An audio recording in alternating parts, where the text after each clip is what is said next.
व्यापार के लिए पैसा चाहिए कि दिमाग चाहिए? दिमाग चाहिए। तो आपके पास दिमाग है? हाँ दिमाग है। तो मेरा फिर जब दिमाग है तो ये क्यों कहते हो कि पैसा नहीं है? अरे दिमाग है तो पैसा भी होगा और दिमाग है तो बिजनेस भी होगा।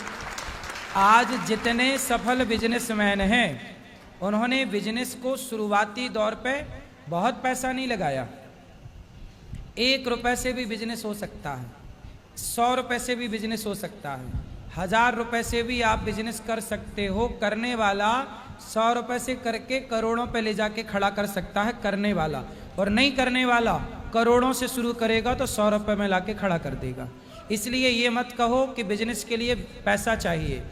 मेरा मन कहता है, मेरी बुद्धि कहती है कि बिजनेस के लिए पैसा बाद में, दिमाग पहले चाहिए। दिमाग है तो नथिंग इज इम्पॉसिबल। गुरुदेव जी, मैंने व्यवसाय का भी ट्राई किया था। मेरा यूट्यूब पे चैनल भी है, प्ले स्टोर पे ऐप भी है।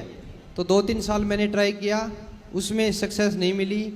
तो फिर मैं वापस सरकारी नौकरी। यूट्यूब पे ट्राई किया, हाँ। और कुछ ट्राई क्यों नहीं करते? हल्दीराम ने कहाँ ट्राई किया? यूट्यूब पे ट्राई किया था। नहीं, हाजमौला वाले ने यूट्यूब पे ट्राई किया था। और आप यूट्यूब पे करके हार गए। भाई हल्दीराम हजारों करोड़ की कंपनी है, हाजमौला हजारों करोड़ की कंपनी है। 1 रुपया की 4 गोलियां बेचता है हाजमौला। कितना महंगाई का जमाना, पर उसकी गोलियों के रेट जस के तस है।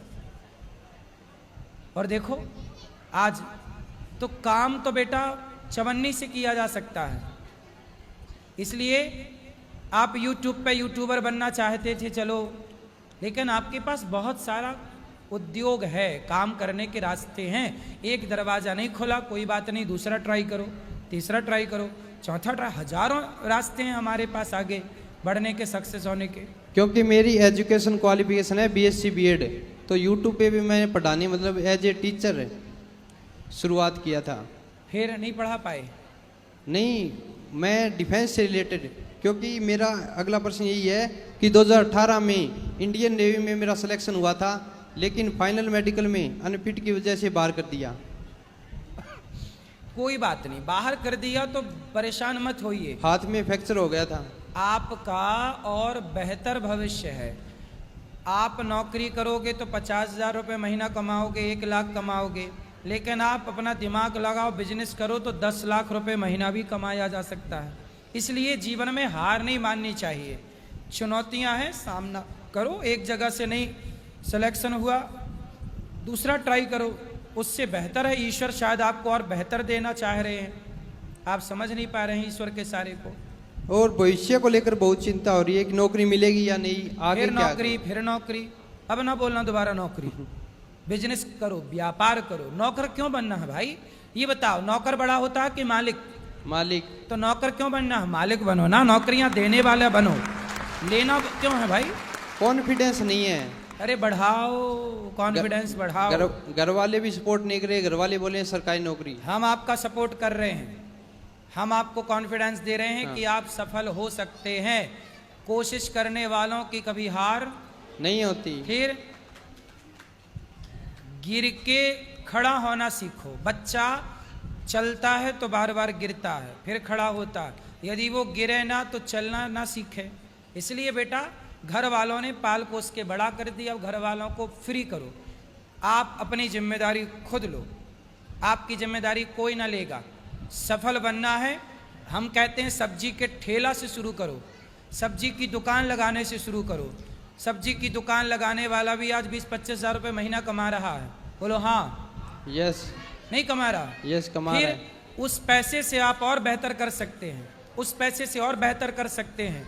सब्जी बेचने वाले लोग भारत में सब्जी बेचते थे, किलो 2 किलो टमाटर से शुरू किया था। आज कंटेनरों में भर भर के टमाटर अमेरिका, लंदन जा रहा है। करने वाले ये भी कर रहे हैं। सब्जी का व्यापार विदेशों में कर रहे हैं, वो करोड़ों का टर्नओवर है उनका।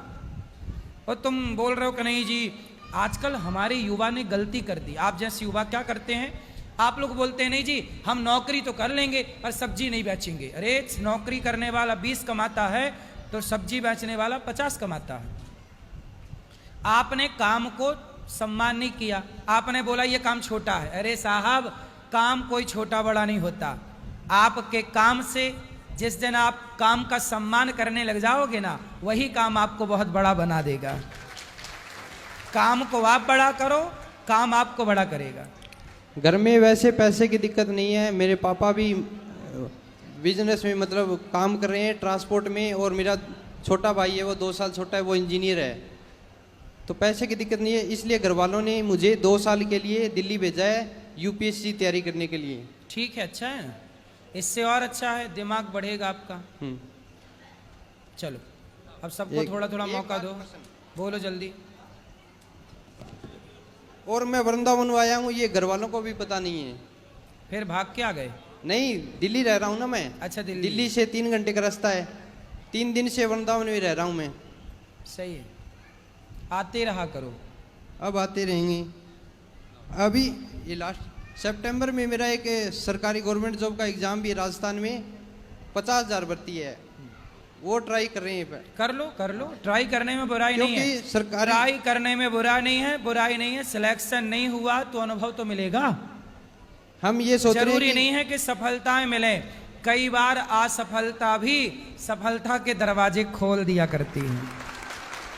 यदि सितंबर वाले एग्जाम क्लियर हो जाता है तो वो ज्वाइन नहीं करेंगे और बिजनेस शुरुआत करेंगे। जो जितना हारता है उसके जीतने की संभावनाएं उतनी बढ़ जाती हैं। ये बात सही है कि नहीं?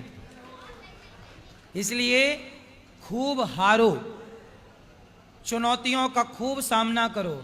जितना आप हारोगे उतनी संभावनाएं जीतने की बढ़ेंगी। 1 मिनट, मेरा लास्ट सवाल है कि मेरा अगले महीने 3 जुलाई को जन्मदिन है, तो मैं यहाँ पे आऊँगा और सेवा करके जाऊँगा। वाह, सुंदर। आपको अभी से हैप्पी बर्थडे टू यू। नहीं, हम यहाँ पे आएंगे 3 जुलाई को, आपसे मिलेंगे। जन्मदिन की एडवांस में महीना भर पहले से शुभकामनाएं। महाराज जी को सादर प्रणाम जी। मैं लखीमपुर खीरी से आया हूँ, मेरा नाम आयुष शुक्ला शुभम है। गुरुजी, मैं राजनीति में काफ़ी हमारे अंदर रुचि है और मैंने गौ माता को राष्ट्रमाता घोषित करने के लिए कई बार आवाज़ उठाई। वाह, फिर आपको नेता जरूर बनना चाहिए। और भारतीय हिंदू परिषद से गौरक्षा दल का कार्यकर्ता भी हूँ छोटा। और अच्छा, आपको नेता इसलिए बनना चाहिए कि आप नेता बनोगे तो गौ माता की बात रखोगे। जी गुरुजी, अगर देखा जाए तो हमारे पिताजी को आसपास के जो लोग हैं, हमको अगर मैं किसी नेता या मंत्री से मिलना चाहता हूँ, अपना प्रस्ताव, अपनी बात रखना चाहता हूँ, तो वो लोग जो सलाह देते हैं कि बेटा ऐसी जगह तुम जाओ, और फिर हमको पीछे खींचने के लिए लगे रहते हैं। वो उनकी साजिश रहती है कि इसको आगे ना पहुंचाया जाए, और लेकिन हम पे वो कहते हैं और हमको आगे जाने नहीं देते हैं। यही तो राजनीति है, यही राजनीति का पाठ 1 है, लेसन 1। और गुरुजी, युवा साथियों के लिए 2 मिनट का समय लेता हूँ कविता के लिए। कहो। कि मौजों के हैं हम साहिल, कि मौजों के हैं हम साहिल, खुशियों के आनंद हैं हम, आगे इसमें शेखर हम हैं, ज्ञान विवेकानंद हैं हम, दयानंद के 4 वेद हैं और कृष्ण की गीता हैं, पतिवर्ती सावित्री नारी और यहाँ की सीता हैं, आशा पकड़ कर श्री राम का लवकुश भी तन जाते हैं, 5 साल के बच्चे ज्ञानी धुर्म यहाँ बन जाते हैं। और 1.25 अरब है आबादी, और 1.25 अरब है आबादी, उस देश महान के युवा हो, आंख मिलाओ दुनिया से, तुम हिंदुस्तान के युवा हो, आंख मिलाओ दुनिया से, तुम हिंदुस्तान के युवा हो। लेकिन गुरुजी, आजकल का युवा जिसके ऊपर जिम्मेदारी अपने देश, अपने राष्ट्र की आशाओं को बांधे रखने की है, वही युवा 4x4 इंच की छोटी सी स्क्रीन पर अपने कोमलियों उंगलियों से अपने भावनाओं की इमोजी भेज रहा है। तो तब जाके कहता हूँ कि कथानक व्याकरण समझे तो सुरभित छंद हो जाए, हमारे देश में फिर से सुखद मकरंद हो जाए। मेरे ईश्वर, मेरे दाता, ये आयुष मांगता तुझसे, युवा पीढ़ी बदल करके विवेकानंद हो जाए, युवा पीढ़ी बदल करके विवेकानंद हो जाए। बहुत बढ़िया। गुरुजी, आपको आपके चरण छूना चाहता हूँ, मंच पे आके आपको प्रणाम करना चाहता हूँ। अभी कर लेना, प्रणाम ऊपर करेंगे। कहाँ से आए हो एक बार फिर बताओ। लखीमपुर खीरी से आए हैं। तो लखीमपुर खीरी, चलो लखीमपुर तो समझ में आया, खीरी वहाँ खीर बटती है क्या? नहीं, पूरा जिला का नाम हमारा लखीमपुर खीरी है। खीर, वहाँ खीर खाते होंगे ज्यादा, मतलब? हाँ, चीनी का कटोरा भी हमारा लखीमपुर खीरी माना जाता है। अच्छा, गन्ने तो की खेती खीर भी खाते हैं ज्यादा। हाँ, तो ज्यादा खीर खाने से खीरी हो गई। तो लखीमपुर खीरी होगी। बढ़िया। बस गुरुजी आशीर्वाद दीजिए, आने वाले समय में गुरुजी हमारा भी सपना है कि हम भी पार्लियामेंट में पहुंच के अपने गौ माता और अपने समाज, अपने राष्ट्र की बात उठाएं। बहुत बढ़िया। अच्छा, आपको नेता जरूर बनना चाहिए। गुरुजी को सादर प्रणाम। भगवान सुखी। जब नेता बन जाना तो हमें ना भूल जाना। नहीं नहीं गुरुजी, जरूर मिलेंगे। आना फिर नेता बन के। जी राधे राधे गुरुजी। हाँ जी, मैं बैठ। इंदौर से आई हूँ। इंदौर। हाँ जी, इंदौर बताओ। मध्य प्रदेश। गुरुजी, मेरी जो सासू माँ है वो आपके अन्यन भक्त हैं। आप उन्हें एक बार उन्हें राधे राधे कह दीजिए। आपकी सासू माँ को? हाँ जी। बिल्कुल, आपकी सास को राधे राधे। और गुरुजी, मेरी माताजी का स्वर्गवास 8 साल पहले हो गया था, तो मेरी 2 ही माताओं के लिए, मेरी सासू माँ और मेरी माताजी के लिए माँ वाला भजन प्लीज आपके श्रीमुख से सुनना चाहती हूँ मैं। कौन सा वाला? माँ वाला। आप गाते ना, तू कितनी अच्छी है वाला। तो अभी सुना है कि कथा हाँ, में सुना बस है? बस 2 मिनट, फिर मैं एक क्वेश्चन कर लूँगा। तू कितनी अच्छी है, तू कितनी भोली है, प्यारी प्यारी है। ओ माँ, ओ माँ, ओ माँ, प्यारी